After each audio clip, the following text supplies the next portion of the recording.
Hello everyone, welcome back to the series Object-Oriented Design Patterns. In this particular video, I'll walk you through Decorator pattern and its implementation.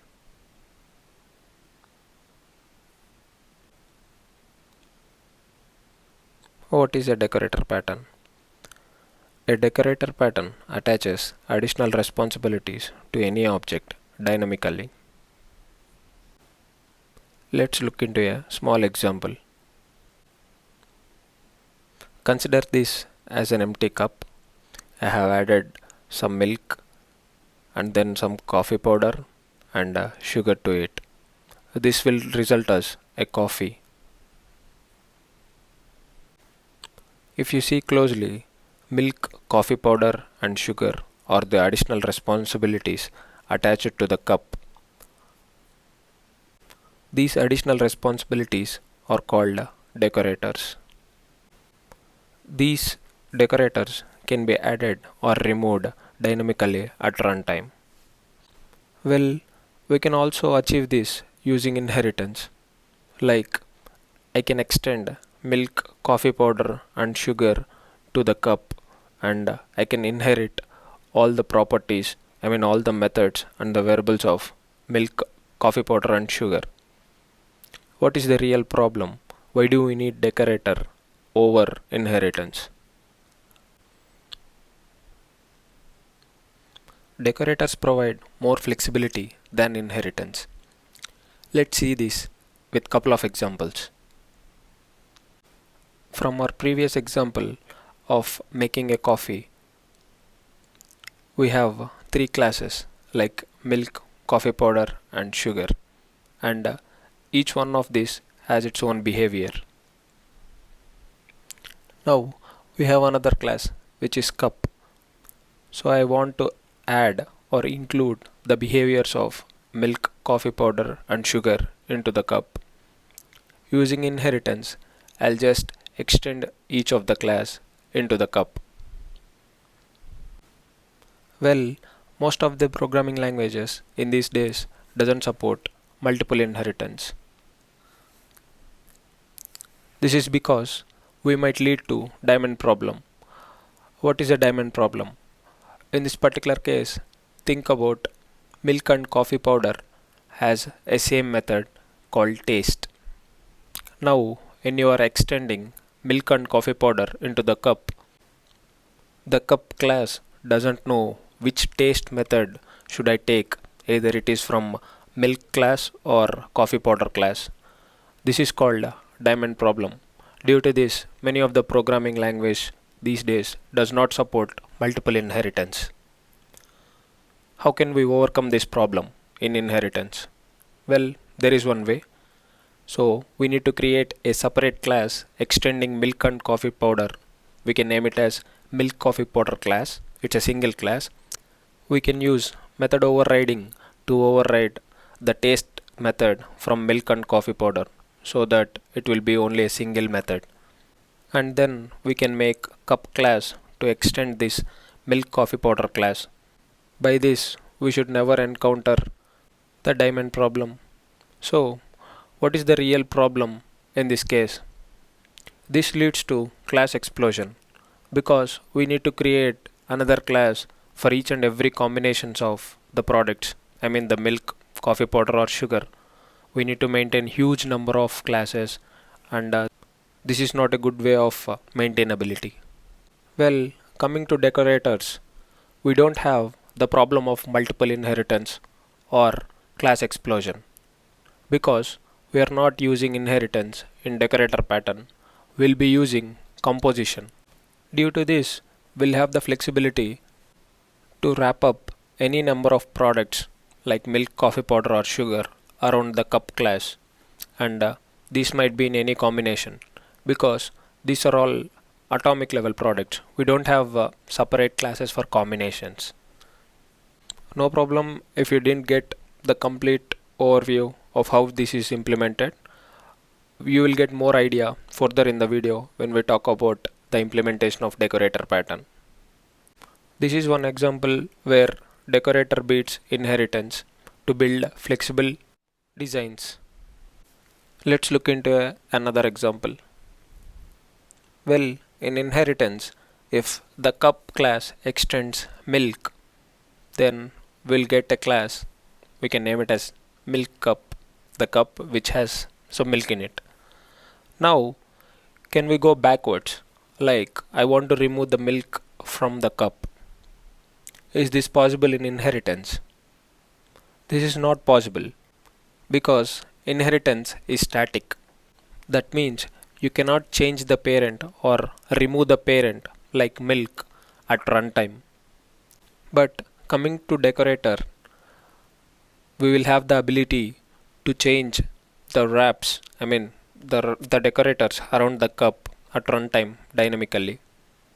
So once the milk is added into the cup, once the milk is wrapped around the cup, we'll have the ability to even remove the milk around the cup.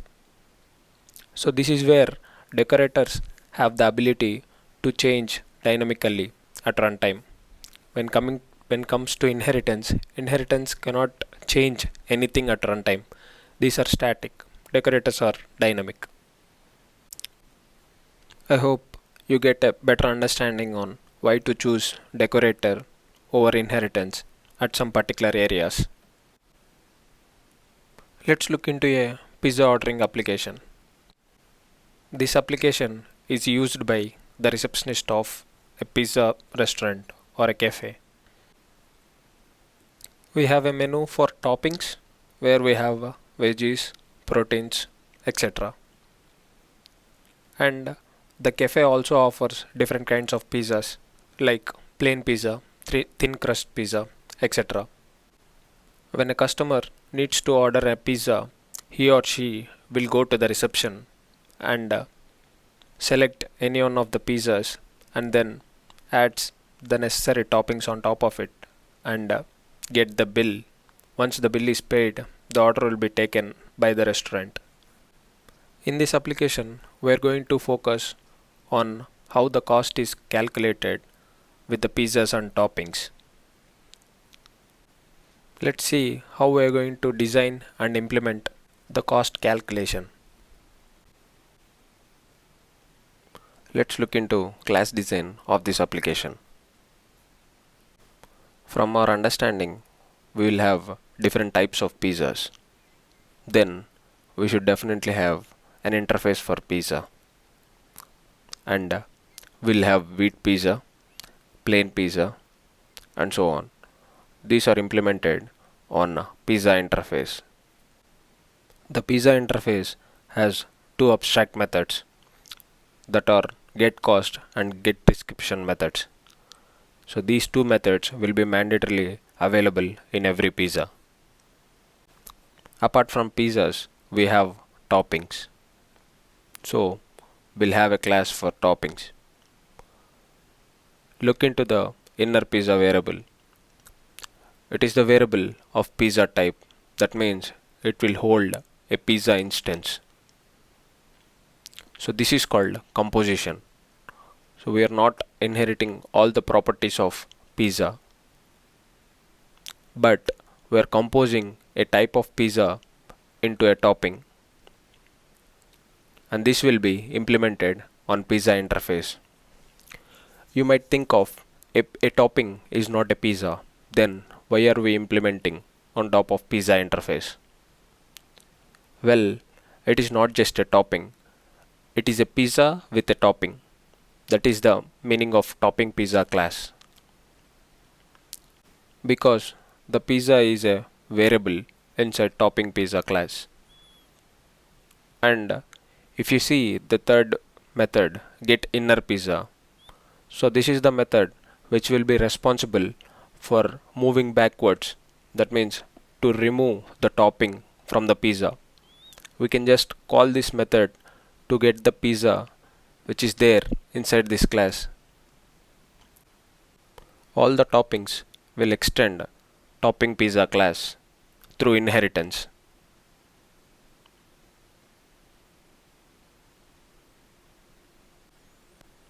This is because bell pepper, chicken, olive oil are topping type. So we need to have a way to group them all. These are not just simply pizzas like wheat pizza or plain pizza. these are toppings. So that's why we are extending topping pizza class.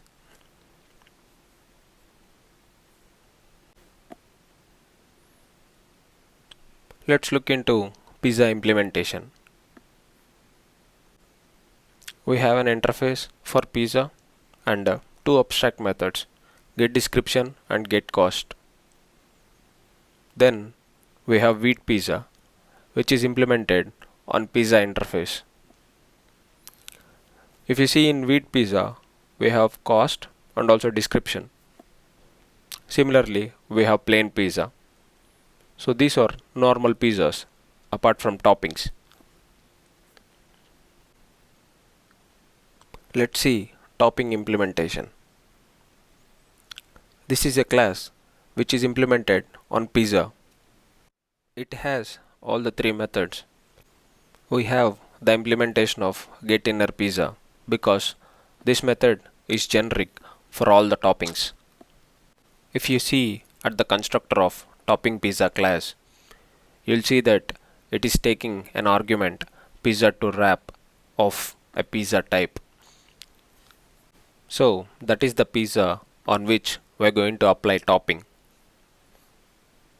This is called composition. Composition helps us to build decoupled systems. We can say flexible systems. Choose composition over inheritance in particular areas where we want to change anything dynamically at runtime. And all the toppings will extend the topping pizza class. Look at the getCost method in the toppings. You will see an extra cost is added to the pizza cost. So that is the cost of that particular topping. The pizza which we are passing in topping pizza class, that might be any pizza, like that might be a plain pizza, wheat pizza, or a plain pizza with already a chicken topping. This is how we're going to wrap any number of toppings on top of pizzas. And using getInnerPizza method, we can remove the toppings on top of pizzas. Let's look into a simulation to get more understanding. A customer comes to the reception and wants to order. He or she will select a base pizza like plain or wheat pizza. So they select a plain pizza. It is of a pizza type. We are storing it into a myPizza variable. And then he or she wants the topping bell pepper. Look into the implementation. We are passing myPizza as an argument into the bell pepper topping. And then they also choose the chicken topping. Now we are passing a pizza which has already bell pepper topping into the chicken topping class. It's like wrapping of toppings on top of pizzas. First, we just passed plain pizza into bell pepper topping, like we are wrapping bell pepper around plain pizza. Now we have a pizza with a bell pepper topping. Next, we are adding chicken topping to it. We are wrapping chicken topping around a pizza with a bell pepper topping. Now we have chicken and bell pepper topping on top of pizza. If we want to get the cost, we will get accumulated cost with plain pizza, bell pepper topping, and also chicken topping. That is 7.25. Now the customer wants to remove chicken topping on top of pizza, but he wants bell pepper topping. We can just simply use getInnerPizza method to just pop out the last topping on top of pizza. And then we can again calculate the cost. That will be 4.75. This is how we can dynamically move forward or backward. Like we can add toppings or we can also remove toppings backward. This can be done at runtime. Let's look into couple of must know things in a decorator pattern. First, the difference between decorator pattern and functional decorator. Many programming languages offer functional decorators. Example, Python. A functional decorator is like a wrapper to a function which will add a new responsibility at start of the execution or end of the execution. Sounds similar to decorator pattern, but really not, because functional decorators are static. That means we cannot do anything at runtime. Once a decorator is placed on top of any method, you cannot do anything. It will add at compile time at the start of the execution. We don't have the flexibility of changing the responsibilities at runtime. But coming to decorator pattern, we'll have flexibility at runtime, and also the decorator pattern deals with instances. We add wraps around the instance. That's the difference between decorator pattern and a functional decorator. Let's look into broken identity problem in a decorator pattern. We have a plain pizza which consists of two methods. One is calculate tax and cost method. We have added a topping to this plain pizza, that is cheese, and cheese has only cost method. It does not have calculate tax. Now if I want to calculate the tax on top of whole pizza like cheese plain pizza, then how can I calculate? So I'll call plain pizza calculate tax method. Will that give me the entire tax calculated on total cost? No. This is because we are using composition with the plain pizza. That means we are maintaining two different identities for cheese and plain pizza.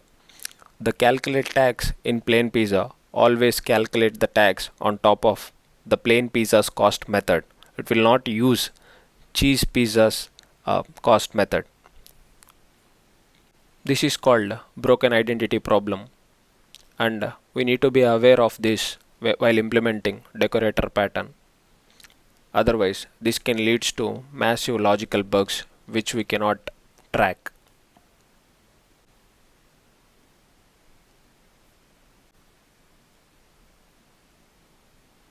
Where can I use the decorator pattern?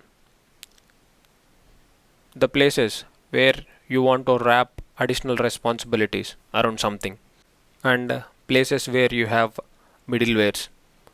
Most of the API gateways will have middleware like authentication layer, rate limiting layer, or load balancing layer. These are some of the wrappings around API gateway. At those places you can use decorator pattern, and places where you want runtime composition. These are some of the areas where you can go for decorator pattern. So for the final word, if you want to keep wrapping extra responsibilities or extra features around any base case, then that's the point where you should go for decorator pattern. With this, we come to the end of the video. I hope you enjoyed the video and learned something new. Feel free to add a comment about anything you like or dislike about the video. I'll see you in the next video. Bye.